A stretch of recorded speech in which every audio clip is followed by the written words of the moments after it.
Глава 2021. Сверкающий заветный священный цветок. Спустя всего несколько вспышек Хань Ли и остальные наконец достигли гигантского барьера черного света впереди, где они были остановлены на своем пути. Длинноволосый мужчина из семьи Линь немедленно сделал хватательное движение, вызвав огромный лазурный коготь, который с разрушительной силой атаковал световой барьер. Раздался оглушительный грохот, когда световой барьер несколько раз хаотично вспыхнул, но остался совершенно невредимым. Выражение лица длинноволосого мужчины слегка изменилось, и он холодно хмыкнул, прежде чем подготовиться к новой атаке. Но как раз в этот момент вмешался пожилой ученый из расы духов, взмахнув рукавом по воздуху, чтобы высвободить 7 или 8 талисманов разных цветов, которые исчезли в световом барьере во вспышке. В следующее мгновение из светового барьера раздался могучий грохот, и барьер сильно задрожал, прежде чем расколоться, образовав огромную дыру. Сердце длинноволосого мужчины дрогнуло при виде этого, и он повернулся к пожилому ученому с оттенком удивления в глазах. Казалось, что святая дева Тысячи Осеней не преувеличивала, она действительно была мастером в искусстве ограничений и формаций. Другие люди-культиваторы тоже были ошеломлены, но у них не было времени обдумывать такой вопрос в этой ситуации. Таким образом, все они вылетели через дыру в виде полос света, и только тогда дыра в печати черного светового барьера снова закрылась. Однако во время этой короткой задержки дьявольские охранники, патрулирующие близлежащую территорию, уже окружили их. Хань Ли и другие немедленно объединились в одно целое, чтобы сформировать полосу радужного света длиной более 1000 футов, а затем полетели в определенном направлении. Дьявольские охранники в том направлении были очень встревожены, увидев это, но полоса света была слишком быстрой, чтобы они могли уклониться, и они мгновенно превратились в пепел. Другие дьявольские существа, приближавшиеся к сцене, все невольно остановились, увидев это, и полоса радужного света с непреодолимой силой прорвала 7 слоев ограничений. Однако, как только они собирались погрузиться в темное облако над дьявольской твердыней, внезапно раздался рев ярости вместе с раскатами грома. Толстые разряды молний вылетали из облака, словно серебряные питоны, переплетаясь, образуя массивную сеть молний, которая обрушивалась на всех. Если бы обычный культиватор стадии интеграции тела столкнулся с таким страшным ограничением, он, скорее всего, был бы вынужден принять меры уклонения. Однако в группе Хань Ли было целых 4 существа на поздней стадии интеграции тела, и все остальные также были на стадии интеграции тела, поэтому они, конечно, не собирались бояться этой сети молний. Патриарх длинной семьи холодно фыркнул. Какая жалкая маленькая выходка. Говоря это, он поднял руку, чтобы высвободить маленький серебряный пузырек, который увеличился примерно до фута в размере, как только его швырнули в воздух. Всплеск белой ци вырвался из отверстия флакона и превратился в бесчисленные нити света, которые одновременно устремились вверх. Тут же события приобрели своеобразный поворот. Как только сеть молний соприкасалась с нитями света, она притягивалась к маленькому пузырьку, и в мгновение ока вся сеть молний была втянута в маленький пузырь. Это флакон очищения молнии. Вы из длинной семьи. В ужасе воскликнуло дьявольское существо в темном облаке. А, вы узнаете это сокровище от нашей длинной семьи? Тогда вы, должно быть, дьявольский лорд. Уважаемые даосы, давайте продолжим. Небрежно сказал патриарх длинной семьи, засовывая маленький пузырек обратно в рукав. Хань Ли и другие, естественно, не возражали против этого, и они погрузились в темное облако как коллективная полоса радужного света. Внутри темного облака были еще какие-то ограничения, но все они были с легкостью разрушены, и всего через несколько вспышек полоса радужного света достигла мерцающего серого узла. Однако перед узлом находились сотни элитных дьявольских существ с огромной дьявольской фигурой позади них. Вокруг тела дьявольской фигуры была черная ци, что скрывала ее внешний вид, но ее большие мерцающие глаза все еще были видны, и в них явно читалось недоверие. Так это действительно дьявольский лорд, холодно хмыкнула святая дева Тысячи Осеней, нахмурив брови при виде дьявольской фигуры. Один дьявольский владыка не сможет нас остановить. Если он посмеет напасть на нас, то просто будет просить, чтобы его убили. Нам нужно пройти узел как можно быстрее, холодно усмехнулся Святой Дух, окутанный белым светом. Святая дева Тысячи Осеней кивнула в ответ и полетела вперед, сопровождаемая другими святыми духами. Сейчас не время ввязываться в сражение. Пока этот дьявольский лорд не нападет на нас, мы тоже не нападем на него, холодно сказал патриарх длинной семьи, прежде чем тоже полететь к узлу полосой золотого света. Хань Ли и остальные, естественно, последовали за ним. Лицо дьявольского лорда сразу же побледнело при виде приближающихся могущественных существ в стадии интеграции тела, и после долгой борьбы с внутренним конфликтом он в конце стиснул зубы и приказал своим подчиненным отойти в сторону. Святой Дух, окутанный белым светом, первым вошел в узел и исчез среди грохота. Хань Ли и остальные тоже без колебаний прилетели за ним. Всплеск мощных пространственных флуктуаций вырвался из узла, прежде чем он вернулся в исходное мирное состояние. Дьявольский владыка долго с мрачным выражением лица оценивал узел, а один из его подчиненных подошел к нему с беспокойным выражением лица. Эти чужеземные могущественные существа определенно не питают добрых намерений. Должны ли мы преследовать их? Погоня. Что, если они ждут нас на другой стороне? Мы бросимся на смерть. Рявкнул дьявольский лорд. Дьявольское существо среднего уровня, задавшее этот вопрос, тут же вздрогнуло и попятилось, не осмеливаясь сказать что-либо еще. Прямо в этот момент из темного облака раздался протяжный крик, после чего пронесся порыв зеленого дьявольского ветра, который остановился недалеко от дьявольского повелителя, прежде чем открыть худую и высокую зеленую гуманоидную фигуру. Это был мужчина средних лет с парой крыльев за спиной. «Где все чужие культиваторы, братки?» Настойчиво спросил крылатый человек, лихорадочно окинув взглядом окрестности. «Ты пришел слишком поздно, брат Фен». Они уже вошли в узел, мрачно ответила массивная дьявольская фигура. Выражение лица крылатого человека резко изменилось, когда он услышал это. «Что? Почему ты их не остановил? Если священные предки услышат об этом, мы будем сурово наказаны. Остановите их». Это была группа из десятка существ, все из которых находились на стадии интеграции тела. Среди них было даже несколько существ в поздней стадии интеграции тела. Если бы они не спешили войти в узел, я был бы уже убит. Холодно ответил первый дьявольский лорд. Что? Они все были на стадии интеграции тела? Ты серьезно? В изумлении воскликнул крылатый человек. Все остальные тоже их видели. Думаешь, иначе я бы так легко их пропустил? Дьявольский лорд покорно вздохнул. Крылатый человек повернулся к другим присутствующим дьявольским существам, и все они подтвердили то, что провозгласил дьявольский лорд. Спустя долгое время он, наконец, оправился от своего изумления и сказал: «Это очень важный вопрос, мы должны сообщить об этом священным предкам». Особый свет вспыхнул в глазах дьявольского лорда, когда он услышал это, но как только он собирался ответить, внезапно раздался равнодушный женский голос. «Никому не сообщайте об этом». «Кто здесь?» И громадная дьявольская фигура, и крылатый человек встрепенулись от этого голоса и тут же прижались спиной друг к другу. Один из них призвал пару серебряных длинных мечей, в то время как другой наколдовал длинное черное копье, и они оба принялись осторожно озираться. Они знали, что кто-то, кто может спрятаться от них на таком близком расстоянии, должен обладать силами, превосходящими их собственные, поэтому они, естественно, стали очень осторожными. Именно в этот момент в воздухе разлился своеобразный аромат, после которого наверху среди всплеска пространственных колебаний неожиданно появилось гигантское цветочное дерево. Цветочное дерево было сверкающим и полупрозрачным, а на его ветвях росли красивые розовые цветы размером с кулак. Это сверкающий заветный священный цветок. Лицо крылатого человека тут же исказилось от ужаса при виде цветочного дерева, и он тут же взмахнул крыльями, чтобы убежать вдаль. Однако именно в этот момент розовые цветы на дереве внезапно вспыхнули пламенем, а его лепестки полетели вниз шарами розового огня.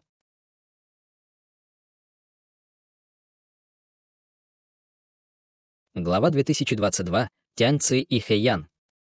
Розовые огненные шары, казалось, спускались довольно медленно, но они каким-то образом мгновенно достигли всех дьявольских существ внизу с безошибочной точностью, включая крылатого человека.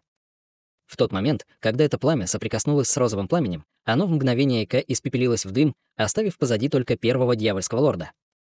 Глаза дьявольского лорда наполнились недоверием при виде цветочного дерева наверху, и он сразу же без колебаний упал на колени. Голос дьявольского лорда дрожал от волнения, когда он сказал: «Я не думал, что когда-нибудь снова увижу вас, госпожа Баахуа. Теперь я могу умереть без каких-либо сожалений». «Давно не виделись, Кей-Юн», раздался слабый вздох, после чего две гуманоидные фигуры, белая и черная, одновременно появились над цветущим деревом. Они были никем иным, как священным предком Баахуа и Хэе. Баахуа посмотрела на дьявольского лорда, и в ее глазах появилось воспоминание. «Это действительно вы, госпожа Бааху. Ходит много слухов, утверждающих, что вы уже скончались, но я отказываюсь им верить. Вы ведь можете обеспечить самосохранение в любой ситуации», — взволнованно сказал дьявольский лорд. «Мне действительно удалось пережить это испытание, но моя база совершенствования была сильно ослаблена. И мне пришлось бежать в царство духов только с некоторыми из моих подчиненных. Я очень рада видеть, что у тебя все хорошо. Но в качестве меры предосторожности я должна проверить твое духовное чутье», — сказала Баахуа, слегка сузив глаза. Дьявольский повелитель слегка вздрогнул, но тут же согласился. «Конечно, госпожа. Эти двое обладают силой, не уступающей твоей на пике твоего развития. Если бы они вложили в меня какие-то ограничения, я был бы не в состоянии это обнаружить. Ладно, тогда извини за вторжение. Выражение лица Баахуа немного смягчилось, когда она медленно спустилась вниз, сопровождаемая Хея. Цветочное дерево исчезло в ее теле полосой розового света, а дьявольский повелитель поднялся на ноги и почтительно замер на месте. Дьявольская ци вокруг его тела исчезла, и он оказался мужчиной средних лет с парой чернильно-черных завитых рогов на голове. Баахуа появилась перед ним, прежде чем без колебаний указать пальцем на его глабеллу. Тонкая полупрозрачная нить вырвалась из кончика ее пальца и мгновенно исчезла в его глабелле, когда она медленно закрыла глаза. На лице дьявольского лорда появился намек на боль, прежде чем его глаза быстро остекленели. Время медленно шло, и вдруг полупрозрачная нить начала мерцать золотым светом, прежде чем исчезнуть в голове дьявольского лорда. Дьявольский повелитель издал приглушенный стон, когда из его ноздрей и ушей потекла кровь, после чего из каждого из этих 4 отверстий вылетело серое пятнышко размером с горошину, прежде чем улететь вдаль. Холодное выражение появилось на лице Баахуа, когда она провела пальцем по этим пятнышкам света, и еще 4 полупрозрачных световых потока вырвались во вспышке, мгновенно пронзив эти пятнышки, прежде чем затянуть их в рукав. Сразу же после этого она открыла рот, чтобы выпустить несколько розовых пятнышек света, которые мгновенно исчезли в глобелле дьявольского лорда. Только тогда полупрозрачная нить распалась в ничто. Выражение лица дьявольского лорда слегка дрогнуло, и пустое выражение в его глазах исчезло, когда он повернулся к Баахуа. «Госпожа Баахуа, я». Как и ожидалось, они наложили на тебя ограничение, но теперь оно аннулировано. И я поместила в твое тело фальшивое ограничение, чтобы заменить первоначальное. Если эти двое не осмотрят твое тело лично, никто не сможет обнаружить ничего неладного, спокойно сказал Баахуа. Спасибо, госпожа. Могу я спросить, почему вы здесь появились? Здесь нет никого, кто мог бы представлять для вас угрозу, но все равно будет очень вредно для вас, если новости о вашем присутствии здесь просочатся, озабоченно сказал дьявольский лорд. У меня есть свои причины. Позвольте мне сначала спросить тебя, была ли группа людей, которая только что вошла в узел позади тебя? Спросила Баахуа со сложным выражением лица, переведя взгляд на узел. Там действительно была группа чужих существ, которые только что вошли в узел. Половина из них были людьми, а другая половина — духовными существами, и все они находились на стадии интеграции тела, поэтому я не осмелился их остановить, правдиво ответил дьявольский владыка. Понятно. У меня есть миссия для тебя, пока держи это происшествие в секрете от священных предков. Ты не сможешь скрывать это вечно, но держи это в секрете как можно дольше. Сможешь ли ты это сделать? Холодным голосом проинструктировала Баахуа. Дьявольский владыка не знал, почему Баахуа спрашивал его об этом, но он уверенно ответил. Это будет довольно хлопотно, но тот, кто был послан сюда, чтобы присматривать за мной, только что был убит вами. Так что я смогу хранить это в секрете около года. Хорошо. Давай тоже войдем, Хие. Баахуа удовлетворенно кивнула, прежде чем двинуться к узлу, даже не повернув головы. Выражения лиц дьявольского лорда и Хие резко изменились, когда они увидели это, но ни один из них не осмелился ничего сказать. Хэй стиснул зубы, ненадолго справившись с внутренним конфликтом, прежде чем последовал за Баахуа, и они вдвоем быстро исчезли в узле. Дьявольский владыка долго безучастно смотрел на узел, прежде чем на его лице появилась кривая улыбка. После краткого размышления он вдруг поднял голову и испустил протяжный крик, который пронзил небеса. Вскоре из темного облака появились группы дьявольских существ верхом на всевозможных дьявольских скакунах. Черная ци появилась над телом дьявольского лорда и немедленно бросилась к этим дьявольским существам. Между тем, на другой стороне узла вспыхнули пространственные флуктуации, и Баахуа и Хэе появились в царстве старших дьяволов, но были немедленно окружены группой встревоженных и разъяренных дьявольских существ. Все это были дьявольские существа низкого и среднего уровня, большинство из которых уже имели травмы. Баахуа взглянула на них, прежде чем оставить их Хее и исчезнуть в ближайшем пространстве. Хее осмотрел окружающих дьявольских существ и, обнаружив, что среди них нет существ в стадии интеграции тела. На его лице появилась злобная улыбка, когда бурная дьявольская ци вырвалась из его тела. Примерно через 10 минут Хее снова догнал Баахуа на неизвестной горе в десятках тысяч километров от него, и он почтительно остановился в стороне. «Ты чувствуешь себя неловко теперь, когда я вернула тебя в наше святое царство?» — спросила Бааху совершенно бесстрастным голосом. Хее слегка вздрогнул, прежде чем испуганно ответить. «Нет. У вас должны быть свои причины для этого, госпожа. Это естественно чувствовать себя неловко. Это довольно рискованное предприятие даже для меня, и есть шанс, что я могу погибнуть здесь. В конце концов, Тяньци и Хэйян обязательно выследят меня, если узнают, что я вернулась в Святое Царство. С моим нынешним уровнем сил я едва могу обеспечить самосохранение против одного из них, но если эти двое объединятся, то меня точно убьют», — сказала Баахуа и повернулась к Хэйе. Хэйе на мгновение заколебался, прежде чем осторожно произнести: «Видя, что вы осознаете связанный с этим риск, я могу только предположить, что вы приняли это решение на основе результатов вашего гадания». Действительно. Я не могла завершить гадание, поэтому знаки, которые я получила, были неполными. «Но знаешь ли ты, что эти знаки сказали мне?» — спросила Баахуа, когда в ее глазах появилось странное выражение. Хэйе немного запнулся, прежде чем на его лице появилась кривая улыбка. «Я полный новичок в гадании. Пожалуйста, просветите меня, госпожа. Если ты даже не хочешь гадать, то нет смысла рассказывать тебе о признаках, которые я извлекла. Все, что тебе нужно знать, это то, что до того, как эти люди доберутся до места назначения, мы не можем помешать им. Но мы должны обеспечить сокрытие своего присутствия.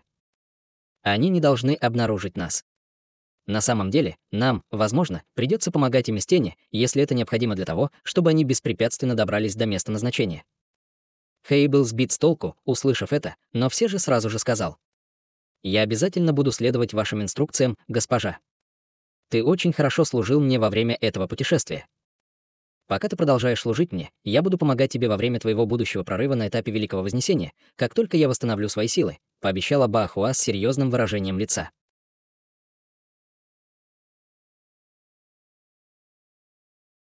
Глава 2023. Море дьявольского происхождения. «Спасибо, госпожа, я обязательно помогу вам выполнить вашу задачу, даже если это будет означать, что мне придется расстаться с жизнью». Хэйе поспешно сказал в приподнятой манере, демонстрируя свою преданность. «Хорошо. С этого момента просто выполняй мои приказы. Мы уже достаточно задержались здесь, давай отправимся прямо сейчас», — сказала Баахуа, бросив взгляд вдаль с холодным выражением в глазах. «Да, хозяйка», — уважительно ответил Хэйе. Таким образом, Баахуа взмахнула рукавом в воздухе, и розовый цветочный древесный шип появился снова. Он поднял их тело, а затем выстрелил вдаль в виде шара розового света. Тем временем в десятках тысяч километров Хань Ли и другие тоже летели по воздуху. Несмотря на то, что они столкнулись с небольшим сбоем за пределами узла, как только они вошли в него, все было идентично тому, что писал патриарх длинной семьи. Мало того, что место, где они появились, было прямо на горном хребте кровавого камня, там были всего лишь несколько обычных дьявольских существ, охраняющих вход в царство старших дьяволов. Чтобы не привлекать внимания, они воздерживались от убийства этих дьявольских существ, предпочитая вместо этого пройти мимо них. Пролетев около полумесяца и убив стаю неизвестных дьявольских птиц, Хань Ли и другие вылетели из горного хребта и прибыли на обширное пастбище, которому не было видно конца и которое было покрыто полевыми цветами. Черная дьявольская ци, дрейфующая по воздуху здесь, была явно более плотной, чем в горном хребте. Прямо в этот момент патриарх длинной семьи призвал всех остановиться, и они собрались вместе, чтобы обсудить маршрут, по которому они собираются пойти. По словам нашего последнего духовного монарха, пруд очищения духа и лотос чистого духа расположены на таинственном острове в море дьявольского происхождения, расположенном в самой восточной части царства старших дьяволов. У меня есть некоторые зацепки относительно его точного местоположения, но те зацепки будут применимы только после того, как мы доберемся туда. Что нам нужно сделать сейчас, так это безопасно добраться до моря дьявольского происхождения. Я уверен, что у вас есть план, как мы можем это сделать, верно, уважаемый Даос Лонг? Серьезно сказала святая дева Тысячи Осеней. Действительно. Я собрал огромное количество информации о царстве старших дьяволов и смог определить, что есть 3 пути, по которым мы можем пойти, если хотим добраться до моря дьявольского происхождения из нашего текущего местоположения. Однако, каждый из этих 3 маршрутов имеет свои преимущества и недостатки, поэтому мы должны вместе принять решение о том, какой маршрут выбрать. Возможно, нам придется попробовать пройти все 3, прежде чем мы примем окончательное решение, патриарх длинной семьи ответил серьезным кивком. «Каковы эти 3 пути, брат Лонг?» — спросил длинноволосый мужчина из семьи Линь. Первый маршрут — продвигаться вперед по этим пастбищам, затем пройти через несколько крупных дьявольских городов, используя их телепортационные формирования, чтобы добраться до моря дьявольского происхождения. Если все пойдет гладко, мы доберемся до места назначения примерно через год или 2. Единственная проблема заключается в том, что в дьявольских городах с телепортационными формациями определенно будут дьявольские лорды или даже клоны священных предков, а также мощные ограничения. Даже если мы используем бусины притворства дьявола, вероятность того, что мы сможем обмануть, составляет всего около 20%. «Я хочу сказать, что мы не сможем обмануть всех дьявольских существ в этих городах», сказал патриарх длинной семьи спокойным голосом. «Это слишком рискованно. «Мы не можем пойти по этому пути», — сразу же возразила женщина из семьи Е, нахмурив брови. «Уважаемая Даос Е права. Этот путь экономит больше всего времени, но он действительно слишком рискованный», — вмешалась святая дева Тысячи Осеней, покачав головой. Больше никто ничего не сказал в ответ, но все явно придерживались одного мнения. Патриарх длинной семьи не удивился, услышав это, и тут же перешел ко второму пути. Второй маршрут включает в себя путешествие к центру этих лугов, а затем следование по Дьявольской реке, которая течет через эти луга прямо к морю. После этого мы будем путешествовать по морям и океанам, чтобы добраться до моря дьявольского происхождения. Учитывая, насколько обширны океаны царства старших дьяволов, нам не нужно беспокоиться о встрече с высокоуровневыми дьявольскими существами и быть идентифицированными ими. Самое трудное, что мы можем встретить стаю из десятков тысяч морских зверей. Правда, в этом случае у нас не будет выбора, кроме как бежать. Кроме того, в дьявольских морях нет недостатка в морских зверях уровня дьявольского лорда, и это весьма печально. Говорят, что там есть даже морские звери уровня священного предка. И если мы пойдем по этому пути, то доберемся до места назначения примерно через 5-6 лет. Это все еще слишком рискованно. Я мало знаю о дьявольских морях, но морские звери в нашем царстве духов чрезвычайно опасны даже для самых могущественных рас нашего царства. Вдобавок ко всему, мы совершенно не знакомы с дьявольскими морями. И если мы наткнемся на опасный район моря, нас ждет целая гора неприятностей. «Какой третий путь, брат Лонг?» — спросила святая дева Тысячи Осеней, нахмурив брови. «Последний маршрут включает в себя направление на запад, огибая край этого луга, пока мы не попадем на бесплодные дьявольские равнины. Этот регион царства старших дьяволов очень похож на изначальный мир нашего царства духов. Здесь также есть дьявольские звери, которых можно убить. Есть тут и сильные звери, но они встречаются гораздо реже, чем в дьявольских морях. С нашими способностями у нас не должно возникнуть особых проблем с навигацией по этим равнинам. Проблема с этим маршрутом в том, что он не только самый длинный из трех, мы также должны пройти через широко известную пустыню Воя Иллюзий. Эта пустыня является одной из 10 запретных зон царства старших дьяволов. Все культиваторы, которые рискнут отправиться в эту пустыню, будут сильно истощены, и что еще более тревожно, так это то, что никакие техники движения или сокровища не могут быть использованы в этой пустыне. Так что нам придется пройти через нее полностью пешком, сказал патриарх длинного семейства. Услышав это, сердце Хань Ли слегка дрогнуло, прежде чем спросить: есть ли в этой пустыне Воя Иллюзий могущественные дьявольские звери или ядовитые насекомые? Патриарх длинной семьи в ответ покачал головой. В пустыне Воя Иллюзий есть несколько дьявольских тварей низкого и среднего уровня. Но даже если мы сильно ослаблены, мы сможем с легкостью позаботиться о них. И единственное, что представляет для нас угрозу в этой пустыне, так это дьявольские ветра. Однако, хотя наша магическая сила будет сильно ограничена, наше духовное чувство не будет затронуто вообще, поэтому мы должны быть в состоянии противостоять этим дьявольским ветрам, пока мы остаемся бдительными. В таком случае, почему вы специально выделили эту пустыню как серьезное препятствие? Наверное, должно быть что-то еще, о чем мы должны беспокоиться, сказал Хань Ли с улыбкой.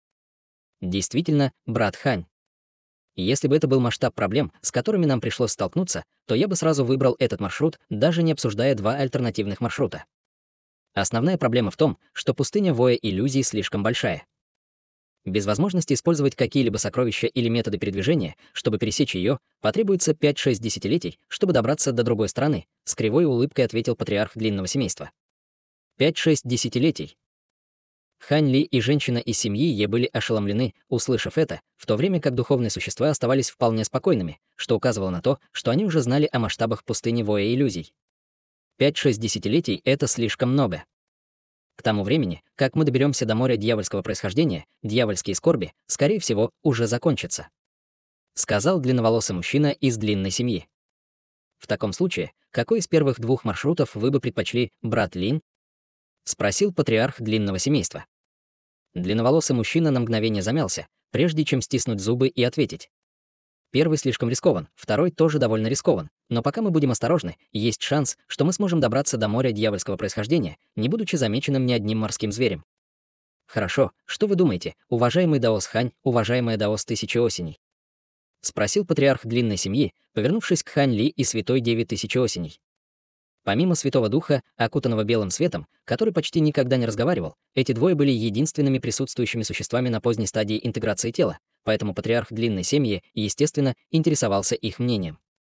Второй маршрут кажется более правдоподобным, чем два других. Однако я бы предпочел третий маршрут, если мы каким-то образом сможем потратить меньше времени на пересечение пустыни Воя иллюзий, вздохнул Хань Ли. Я тоже придерживаюсь того же мнения.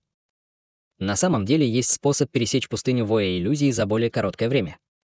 Но в этом случае наш путь займет около 30 лет, что все еще слишком много, сказала святая Дева Тысячи Осеней. А могу я спросить, что это за метод? Я не знал, что такой метод существует, поспешно спросил патриарх длинной семьи с удивлением. Мне тоже интересно это услышать, вмешался Хань Ли с заинтригованным выражением лица.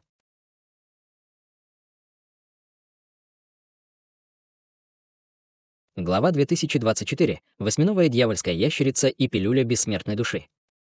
Насколько мне известно, есть разновидность дьявольского зверя, известная как восьминовая дьявольская ящерица, которую можно найти только в пустыне Воя иллюзий.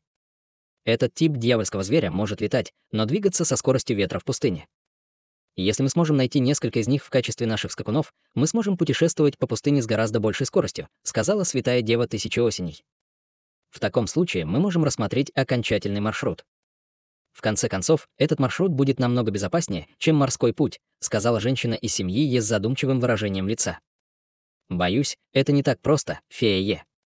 Дьявольские ядра и тело восьминогих дьявольских ящериц чрезвычайно ценны, и в результате они почти полностью истреблены. Оставшиеся восьминогие дьявольские ящерицы либо приручены могущественными дьявольскими силами, либо обитают глубоко в пустыне, так что найти их будет практически невозможно, несчастно вздохнула святая Дева Тысячи Осеней. Сможем ли мы заменить этих дьявольских ящериц другими духовными зверями или дьявольскими зверями? У меня есть несколько духовных зверей, которые очень быстро путешествуют по суше, предложила женщина из семьи Е. Пустыня Воя иллюзий еще более ограничивает духовных зверей. Духовные звери, которые обычно очень быстры и проворны, сразу же становятся совершенно вялыми и бесполезными, как только они войдут в пустыню. Этой магией не затронуты только дьявольские звери, населяющие пустыню, и дьявольские ящерицы самые быстрые среди них. Остальные дьявольские твари в пустыне Воя иллюзий и вполовину не так быстры, как восьминогие дьявольские ящерицы, сказала святая Дева Тысячи Осеней, нахмурив брови. Услышав это, в глазах молодой женщины появился намек на разочарование. Напротив, в глазах Хань Ли промелькнуло странное выражение. Тот факт, что святая Дева Тысячи Осеней так много знала о царстве старших дьяволов, указывало на то, что царство духов подготовилось к этому так же, если не больше, как и длинная семья. На самом деле, они, казалось, были даже лучше знакомы с географией и силами в царстве старших дьяволов, чем длинная семья, о чем свидетельствует тот факт, что патриарх длинной семьи понятия не имел о восьминогих дьявольских ящерицах. Все эти факты Хань Ли заботливо сложил в мозаику, по которой выстраивал свои дальнейшие шаги. Он отлично понимал, насколько важно знать не только врага, но и собственного союзника. Если нам действительно нужны восьминогие дьявольские ящерицы, мы можем просто уничтожить одну из главных дьявольских сил возле пустыни и забрать их восьминогих дьявольских ящериц, холодно усмехнулся старейшина Хуэй из длинной семьи. С нашими способностями нам нечего бояться, пока мы не столкнемся со священными предками. Но если мы это сделаем, мы вызовем огромный переполох, который может привлечь много внимания со стороны дьявольских могущественных существ. И если они начнут выслеживать нас или попробуют перехватить нас на другой стороне пустыни Воя иллюзий, используя телепортационные формирования, у нас будут большие проблемы, возразил патриарх длинной семьи, покачав головой. Это правда. Однако есть ли способ украсть этих дьявольских ящериц, не вступая в конфликт с этими дьявольскими силами? В качестве альтернативы можно ли обменять некоторые вещи на этих дьявольских ящериц? Они действительно могут быть очень ценными, но, конечно, их все еще можно купить за определенную цену, возразил Цзан Син из расы духов. Я думаю, что поход через пустыню Воя иллюзий — лучший вариант, кратко сказал Джин Гоу из духовной расы. Молодая женщина из семьи Е на мгновение обдумала ситуацию, прежде чем вынести вердикт. Я поддерживаю мнение брата Линя. Поход через пустыню Воя иллюзий займет слишком много времени, и нет никакой гарантии, что мы сможем получить достаточно восьминогих дьявольских ящериц. Таким образом, полет над морем является более жизнеспособным вариантом. Среди этих могущественных существ воцарилось долгое молчание. Все они внимательно обдумывали вопрос и не спешили высказывать свое мнение. «Друг Даос Хань, к какому пути вы склоняетесь?» — осторожно спросил патриарх длинной семьи, повернувшись к Хань Ли. Хань Ли не спешил с ответом. Он молчал еще некоторое время, а затем неторопливо сказал: «Прежде чем я отвечу на этот вопрос, я хотел бы спросить вас кое о чем, брат Лонг, сколько времени нам потребуется, чтобы добраться отсюда до пустыни Воя иллюзий?» «Нам понадобится около года, чтобы добраться до пустыни иллюзионного Воя». «Конечно, это при условии, что мы не столкнемся с какими-либо препятствиями на пути». «Почему ты спрашиваешь, брат Хань?» Удивленно спросил патриарх длинного семейства. С точки зрения минимизации риска, я, естественно, склоняюсь к маршруту через пустыню Воя иллюзий, но если мы не сможем собрать достаточно восьминогих дьявольских ящериц, то путешествие займет слишком много времени, чтобы оно того стоило. В этом случае времени, сэкономленного при выборе морского пути, было бы достаточно, чтобы перевесить относительный риск. Поэтому я думаю, что мы должны выбрать оба маршрута одновременно, сказал Хань Ли. Что ты имеешь в виду? Спросила святая дева Тысячи Осеней с задумчивым выражением лица. Мы можем отправиться на окраину пустыни Воя иллюзий и поискать близлежащие дьявольские силы, чтобы посмотреть, сможем ли мы собрать достаточно восьминогих дьявольских ящериц. Если мы сможем это сделать, то, естественно, отправимся через пустыню Воя иллюзий. Но если нет, мы можем повернуть назад и выбрать морской путь. В лучшем случае мы задержимся примерно на 2 года, что все еще должно быть для нас приемлемым, ответил Хань Ли. Это неплохая идея. Я поддерживаю план брата Ханя, сказала женщина из семьи Е, и на ее лице появилось ликующее выражение. После короткой паузы для размышлений мужчина из семьи Линь также выразил свое одобрение. Весьма разумное предложение. Это действительно более совершенный план. Что вы думаете, уважаемая Даос Тысячи Осеней? Спросил патриарх длинного семейства, обращаясь к святой деве Тысячи Осеней. Мне придется обсудить это с моими братьями, прежде чем дать вам ответ, спокойно ответила святая дева Тысячи Осеней. Конечно, продолжайте, кивнул патриарх длинной семьи. Таким образом, духовные существа сбились в кучу и начали обсуждать представленные им варианты. В то же время патриарх длинной семьи также тайно разговаривал со старейшиной Хаим посредством голосовой передачи. Внезапно рядом с ушами Хань Ли прозвучал голос женщины из семьи Е. «Брат Хань, метод, который вы предложили, очень разумен. Я думаю, что духовные существа и уважаемый Даос Лун в конце концов согласятся с этим. Однако, судя по предыдущим словам, похоже, что если уважаемый Даос Лун склонен принять путь через пустыню Воя иллюзий, в то время как существа духа, похоже, больше склоняются к морскому пути. Мы не знаем, о чем они думают, но независимо от окончательного решения, мы должны опасаться их. Пожалуйста, будьте настороже». Хань Ли бросил на нее быстрый взгляд и обнаружил, что она безучастно смотрит вдаль, как будто она вообще не имела с ним никакого разговора. Таким образом, Хань Ли тоже отвернулся и передал свой голос в ответ. «Спасибо за слова предостережения, уважаемая Даос Е. Я обязательно буду настороже». Молодая женщина ничего не ответила на это, но на ее лице появилась слабая улыбка. Как и ожидалось, после их обсуждения все святые духи выразили одобрение плана Хань Ли, как и патриарх длинной семьи. Таким образом, они немедленно отправились в путь и обошли границу пастбищ на западе. Незаметно для всех них шар розового света преследовал их с расстояния почти в 10 тысяч километров. В то же время в чрезвычайно секретной запретной зоне на территории духовной расы Царства Духов находилось гигантское образование диаметром более 5 километров, которое вспыхивало духовным светом на участке обугленной земли. Вокруг него непрерывно гудела формация, и бесчисленные руны всех цветов в бешенстве вырывались вперед, образуя серию массивных рунических цепей, которые связывали гигантскую фигуру в центре формации. Фигура была около 1000 футов в высоту и была одета в старинные золотые доспехи. За его спиной хаотично вспыхивали около дюжины багровых дьявольских проекций, и эти проекции издавали жуткие крики и вой. Гигантская фигура в настоящее время держала руки в воздухе, а в нескольких десятках футов над его головой была серебряная сеть, непрерывно дрожащая, удерживая на расстоянии массивную серебряную бусину. Бусина была размером около акра, а ее поверхность была испещрена сложными узорами. Гигантская гуманоидная фигура была очень красивой, но она обильно потела и смотрела на массивную серебряную бусину с шоком и яростью в глазах.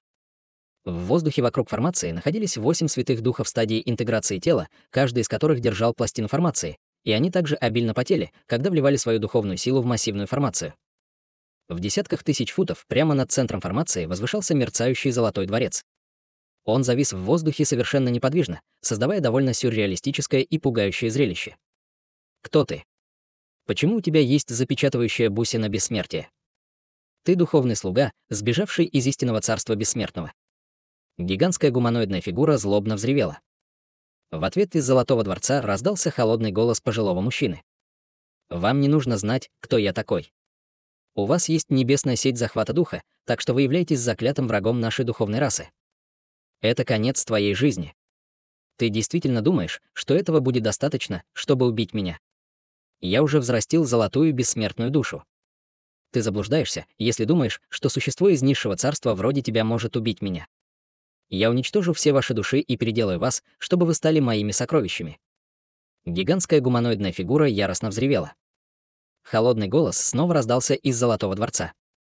Я, естественно, осознаю, что даже объединенных сил формации ловушки дьявола и бессмертной запечатывающей бусины будет недостаточно, чтобы стереть душу истинного бессмертного, даже если вы в настоящее время даже не так сильны, как я. Однако, если бы я запечатал вас, а затем медленно усовершенствовал, используя истинное пламя в моем теле в тандеме с земным адским пламенем, я смог бы превратить вашу душу в пилюлю бессмертной души через 100 тысяч лет. Гигантская золотая фигура холодно фыркнула. Ты действительно осмеливаешься мечтать. Если ты осмелишься попробовать это в истинном бессмертном царстве, ты совершишь кардинальный проступок, который приведет к уничтожению всей твоей расы бессмертными силами.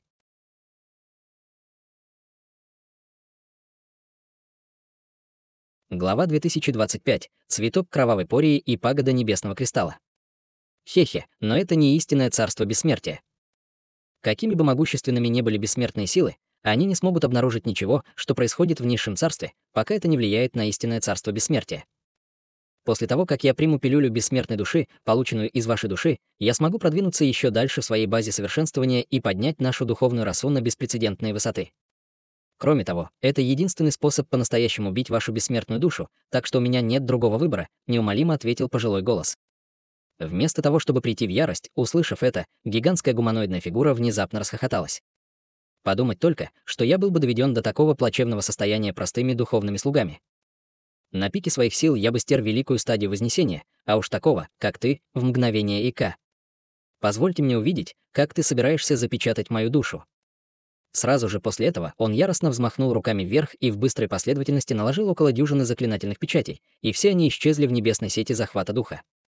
Аура сети была немедленно усилена более чем в 2 раза, и она устремилась вверх с огромной силой, в результате чего гигантская серебряная бусина поднялась более чем на 100 футов. 8 святых духов, которые поддерживали формацию, были очень встревожены, увидев это, и немедленно влили еще больше магической силы в плиты формации, которые они держали. Из формационной плиты вырвался пронзительный свет, после чего изнутри формации раздался жужжащий звук. Окружающие руны взмыли вверх, прежде чем образовать еще несколько толстых рунических цепей, которые устремились к массивной гуманоидной фигуре, но было слишком поздно. После того, как он поднял гигантскую серебряную бусину вверх, магическая сила огромной гуманоидной фигуры внезапно восстановилась на долю секунды, и этого было достаточно, чтобы он высвободил спасательную способность. Он издал низкий рев, и дюжина или около того дьявольских проекций позади него взорвались, прежде чем исчезнуть в его теле в виде вспышек малинового тумана.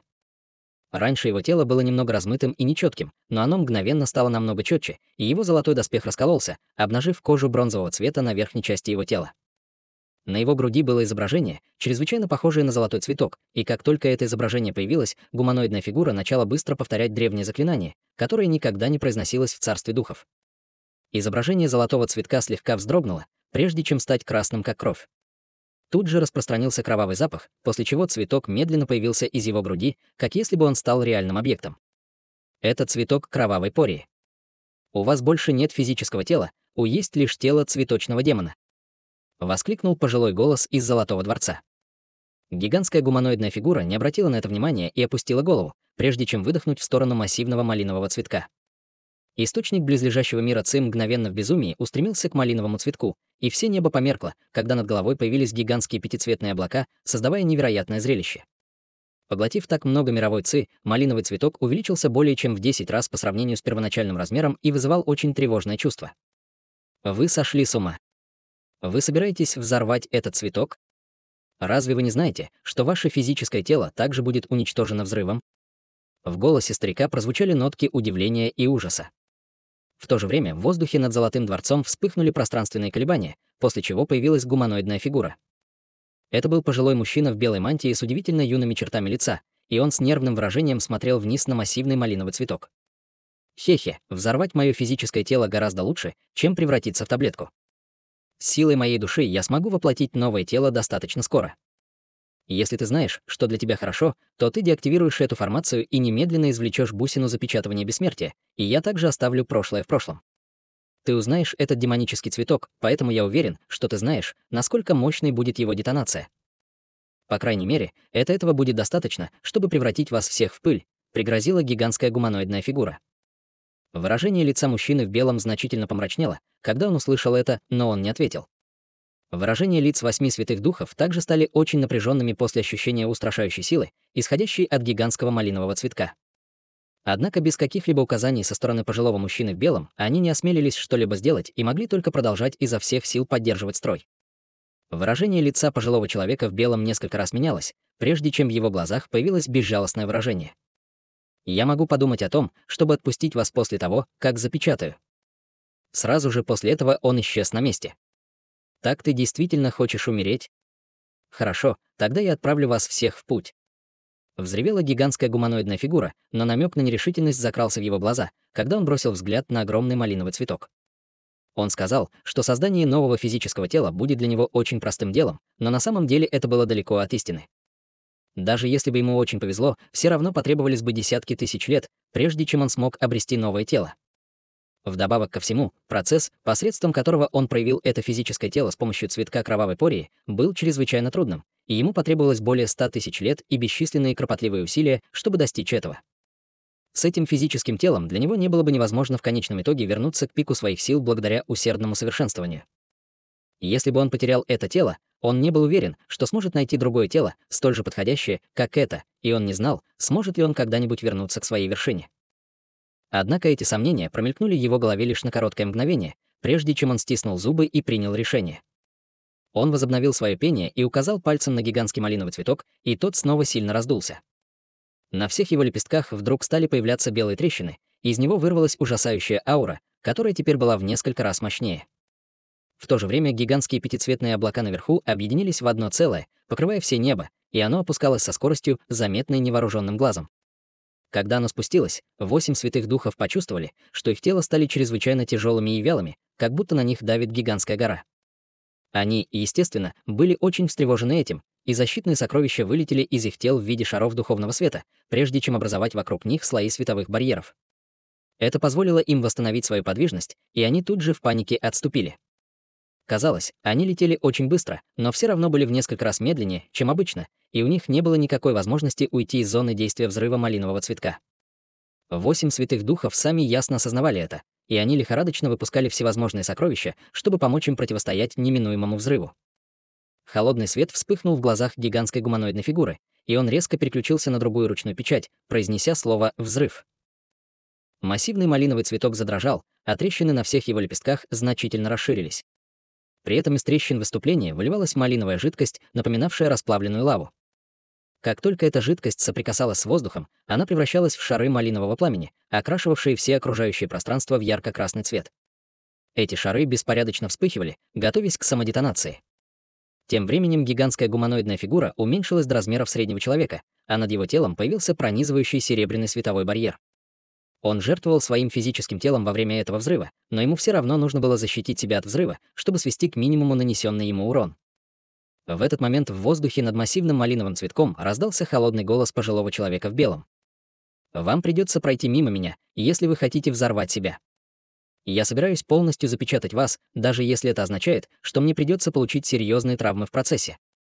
Как только голос стих, огромная пагода высотой более 1000 футов возникла из воздуха во вспышке белого света.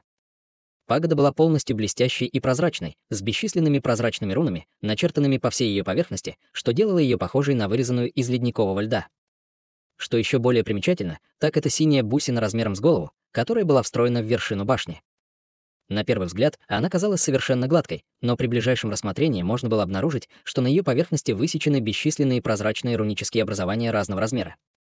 Все рунические образования на бусине были чрезвычайно тесно связаны между собой, и один только ее вид поражал смотрящего чувством визуальной перегрузки. Эта пагода была истинным телом пожилого человека в белой мантии, и как только она появилась, она начала извергать взрыв белой ледяной ци, которая подгоняла обжигающие огненные шары и давила на гигантский малиновый цветок внизу. В белом ледяном свете все мгновенно остановилось, как будто время было насильственно остановлено в этой области. В то же время пагода начала опускаться под грохочущий гул. Лицо гигантской гуманоидной фигуры сразу значительно побледнело при виде пагоды, и он взревел изумленным и испуганным голосом. «Ты духовный слуга, созданный пагодой небесного кристалла. Это невозможно. Все копии этого сокровища были уничтожены в Великий бунт в Северном адском бессмертном дворце несколько миллионов лет назад.